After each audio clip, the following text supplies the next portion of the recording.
probably already there. Good evening, and welcome to the Power of Now Inside, Outside on Wellness Wednesday.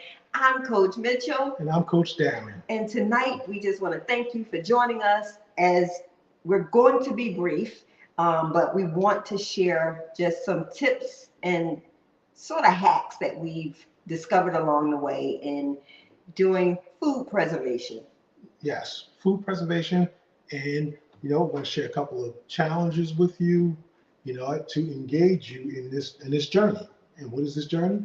It's a health and wellness journey.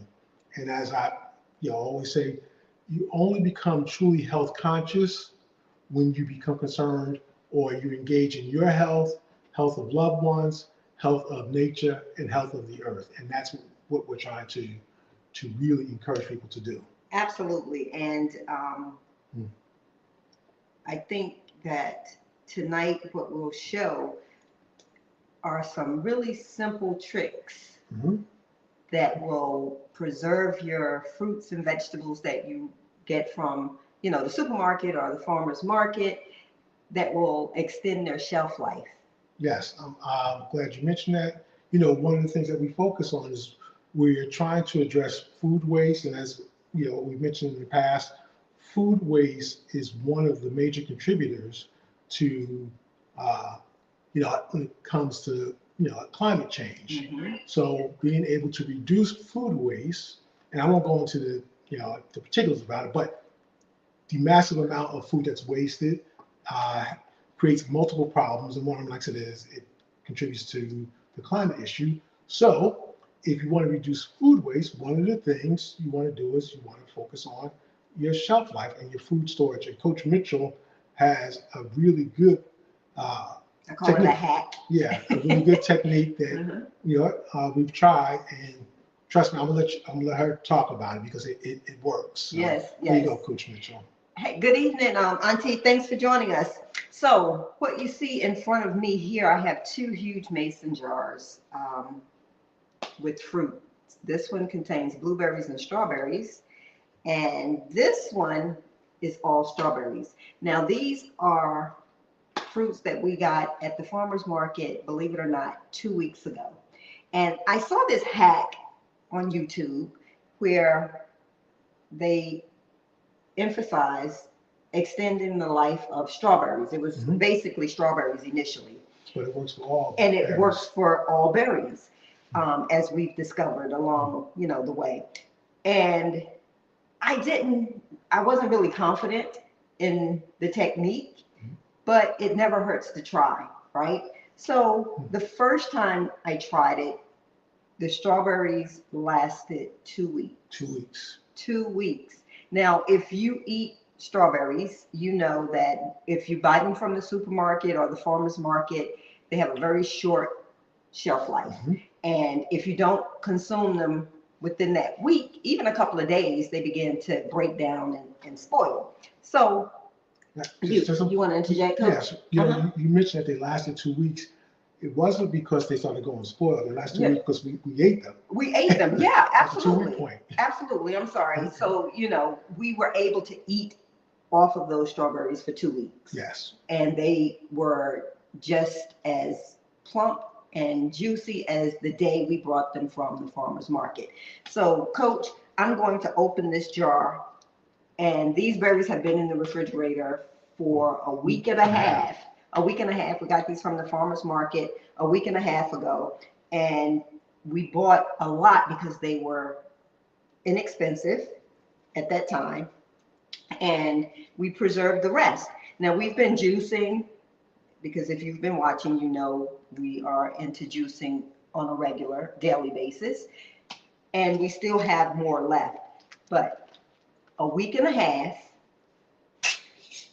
Did you hear that? Yes. That air release? Now, Coach, these were already wiped. They were pre-wiped. Don't wash your berries. I forgot to mention that. If you wash your berries, they will break down. Don't wash your berries. So just wipe them down with a paper cloth, paper towel. This strawberry is a week and a half old. came from the farmer's market. And if you're a strawberry fan, you know this is the season, May and June, late April, May and June, you get your fresh strawberries. By preserving them, putting them in the mason jar and sitting them in the fridge, go pick as many strawberries as you like and as much room as you have in your refrigerator so that you can have fresh strawberries. And this prevents you from having to put it in the freezer. And once you thaw out a strawberry, you know it's just really soft and, you know, it's mushy. And it's basically only good, you know, if you're going to put it in recipes or in your juice or your smoothies. But anyway, I'm going to bite into this berry. How would you like? Nope, you go ahead. Okay, here we go. Oh my goodness.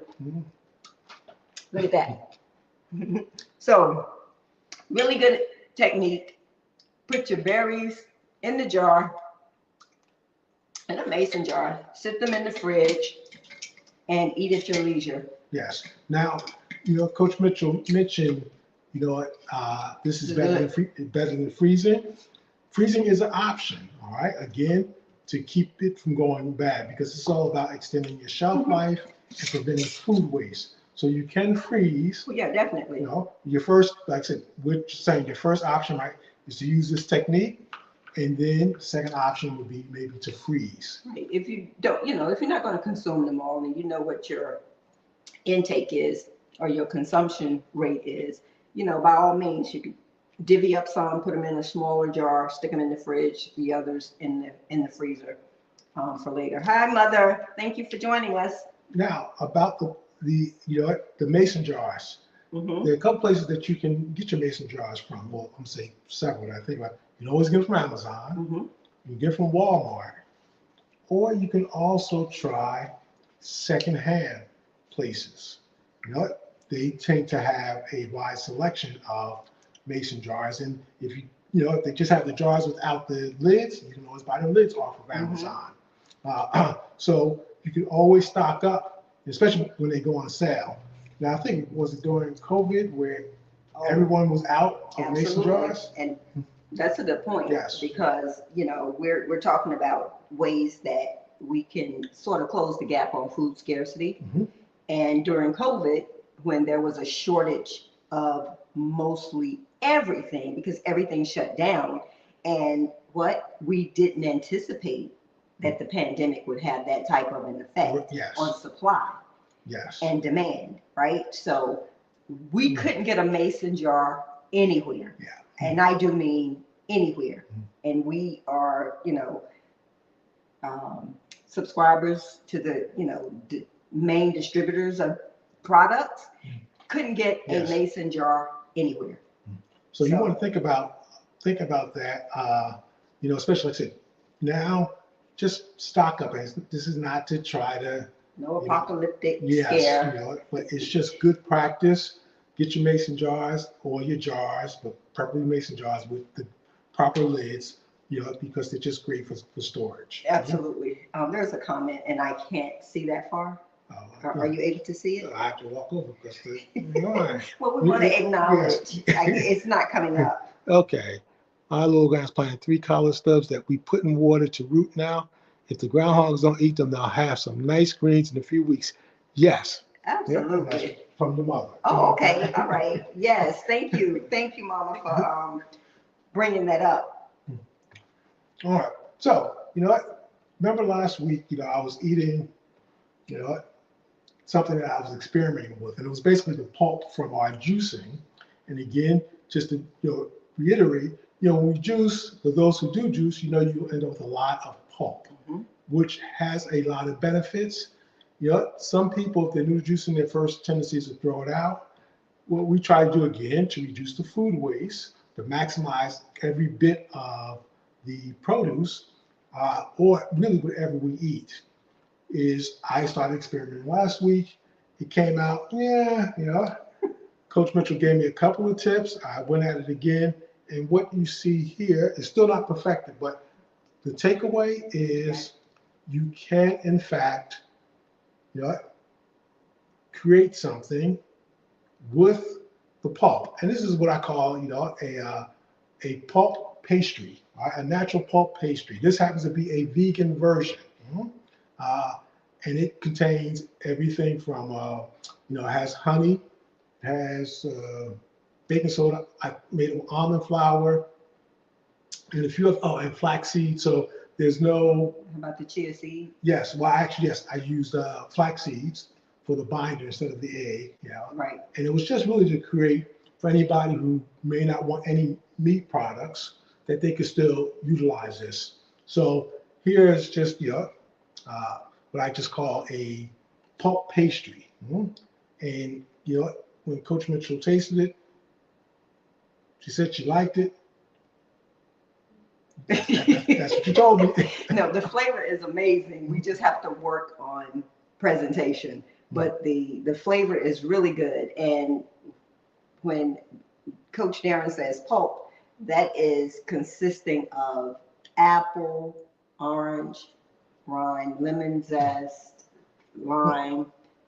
Yeah. In this case, I just took the pulp, and I think, because you can take any of the pulp. If you're doing a lot of juicing, you're going to get combinations of pulp. Right, you're going to get a lot of it. Yes, and we save the pulp every day, and if you don't find a use for it, then it becomes veggie smoothie or a smoothie for plants. So this is the other advantage of start gardening, is that you can again utilize all of your food going through the full cycle. So what we take from the earth, we actually end up returning to the earth. Absolutely. So in some form or fashion. Yep. So again, those actually came out pretty well. So when those get, you get into your juicing and you have pulp, look for ways to, utilize that pulp. Yep. And it was really good. Actually, Yeah. It was really good. Yeah, after you laughed at me. I didn't laugh at you, Coach. Go ahead. No, I was going to say, the attempt, the idea, and just thinking it through, what can we do with this besides discard it? Yes. It was just a genius idea, and it's going to become a staple dessert. Yes. Because it fits right in. You want something sweet, but yet healthy. Exactly. Looking for recipes, and we're more than happy to share our recipe. Like I said, we do need to perfect the consistency because it's very soft, which might be fine for some people, but as Coach Mitchell said, getting it just a little bit harder. Right, because what you could actually do is you can call this a couple of things in its current state. You could actually call it a vegan bread pudding. Yes. Without the enriched bread, flour, or you could just call it a pudding. I think the consistency, as it stands, is like you said, would be fine for someone if you were doing like a vegan pudding or bread pudding. Would be great, but I think you want more of a cake. Yeah. I think that's what you were looking for as you were experimenting. So we will work on that recipe. Yes. But since he's not the baker, No. but it was his idea, so Yeah. we're gonna work through it. Yeah, it's interesting you mentioned, bread pudding. And I'm not a bread pudding fan, but that's kind of the texture, which again, if it works with some people, you can go with it. Or like I said, when I started out, the vision I had was more like a muffin. Right. I think the next thing I'm going to try, because we have so much pulp, it's kind of, got to utilize it. Turn it over, right? Yes. I also want to try a bread, maybe creating a bread loaf from the pulp. So there's a whole bunch of ideas that you can then utilize. So just think about it. We juice the produce, and then we use the pulp to do other things. And then what's left over, we use it for our garden. That's right. And whatever we create, we will be sure to share it with you so you can try it too. Yes. Yeah. All right. Moving on. Yeah. Probably wondering, can I borrow that napkin? Absolutely. Yes. You see these purple cups, you've probably seen them before. Earlier in the previous session, you saw me plant some tomatoes in these cups. And again, this is where I'm announcing what we call the Purple Cup Challenge. to again reiterate, we're all used to the red cups that's been part of backyard, events and celebrations, but we want to now transition to the purple cup. Purple cup is using it to grow something. And I did put it out there in the previous session to, for those who, if you don't have a garden, that you can easily start, get yourself some purple cups. And though it's plastic and not the ideal, the objective here is to give you an inexpensive option just to get started. And again, especially, it's a good idea if you have children. So, get yourself a purple cup, get yourself some soil, and the next time you have a bell pepper, jalapeno pepper, or a tomato, either of those, all right, save the seeds and plant them in the cup. Or pop you a bean in there. Yes. Again, just start gardening, and especially if you have, again, children, to get them engaged in growing their own food. Absolutely. You want to Okay. talk about that container? Well, speaking of, again, something else here. All right. This is, I don't know if you can tell, but it's a starter tray. And I don't know if we shared this on a previous session, but we started sending these out to, basically to children to engage them. So you can get these off of Amazon. You get them off of Walmart. I think Walmart has them on there. They don't usually carry them in the store. Not this size. Right. They'll carry the larger trays. But again, even the larger trays are relatively inexpensive. But here's some small trays. You want to think about maybe getting some of these. If you want specifics or you're not sure, just engage us on Facebook, and we'll be more than happy to direct you to where you need to go. Yep, easy to grow in, very low maintenance after you plant, because the bottom is your watering tray. Just put your water in and allow your seeds the soil to absorb the water to nourish your seeds. Yes, the part that's not in here is, actually I didn't put it out here. There's a lid that goes on top, a clear lid, so you get the greenhouse effect. Yep. So again, whole point is encouraging people to plant some seeds to start the growing process. And what you see on the table here are homegrown mint. This is mint from my garden that has been growing for several years. It's orange mint. Orange mint, that's the name of it, and it has a very, very distinctive and unique orange mint flavor. It's delicious. The 2 celery stalks are really new growth from the celery that Coach Darren harvested right out of the refrigerator. Yes, that's what we call, again, we call it scraps. It may not be the best name for it, but it's basically what we call anything that we regrow. And that's basically, again, from celery stalks that we use to juice, took the bottom and pop in some water, and you can see how they're starting to regrow. Right, because ordinarily, if we didn't make soup, we would have discarded it a couple of years ago. But now we've, been able to, I guess, repurpose it. Yeah. And we can use this for our juices, our smoothies, of course, in our salads, as well as in our soups. Yes, because we started out really making vegetable stock. Yeah. With all the leftover pieces from vegetables. Now vegetable stock, what do you normally buy it from the supermarket. And if you buy it from the supermarket, then you got to look at the sodium content and any other ingredients. Right. Here, again, it reduces your food waste. If you have a lot of vegetable scraps, again, consider making your own vegetable stock. Yep. And just stick it in the freezer, separate it in Ziplocs or containers, pop it in the freezer based on, what you may use in the future. And you can just pop it out, throw it in a saute pan, and there you have it. Yep. And if you keep the base, the root part, put in some water and start the cycle again. Yep, absolutely. So we're going to keep trying to do that until it says, I'm done. It yields. So you have to be willing to experiment on this journey, both with your own health and with gardening. So inside, outside, be open to experimenting. Don't worry about, it being perfect or it being right. As a coach, I have the approach and with people, I tell the first thing you got to do is start. Mm-hmm. Then you standardize, which is you do it on a regular basis. Then after that, you optimize. Then that's the way of perfecting it. Mm-hmm. Then you strategize. And that's the way where you bring your efficiency and effectiveness together to make it work within your lifestyle. Most important thing is start. Get started. Mhm. Get started. And before we sign off, I just want to give a shout out to Reverend Dr. Angel Thompson for shouting us out during her Bible study class tonight.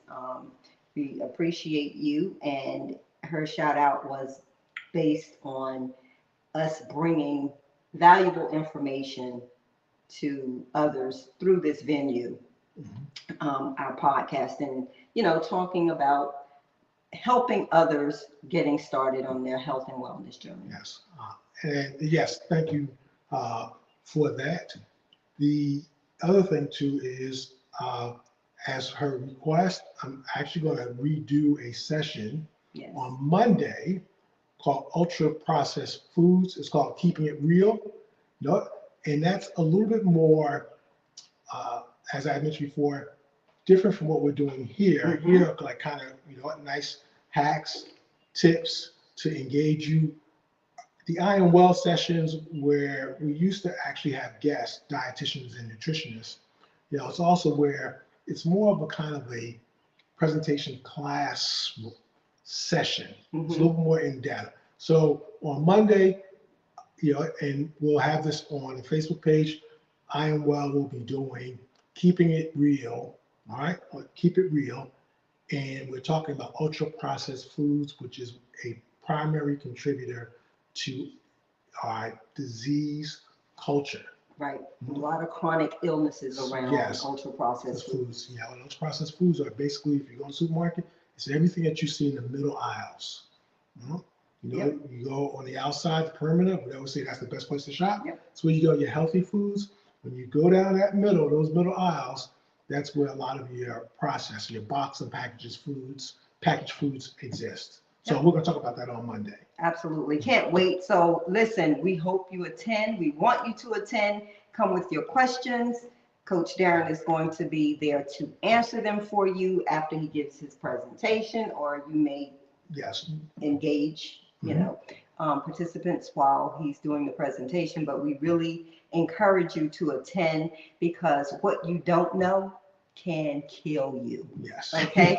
It is killing us. It is killing us. So listen, anything else, Coach? No, I think that's it for tonight's session. All right. Listen, we want to thank you for joining us tonight for Inside Outside on Wellness Wednesday, where we hope that these tips and techniques and ideas that we bring to you are actually adding value to your health and wellness journey. I'm Coach Mitchell. And I'm Coach Darren. Remember, if you do not start now, there will be no next. Have a wonderful evening, and we'll see you on Monday night at 8 p.m. right here at the Power of Now. I Am Well will be presenting ultra processed food. Keep it real. Keep it real. Have a great evening. And thanks for joining us, Mama and Auntie.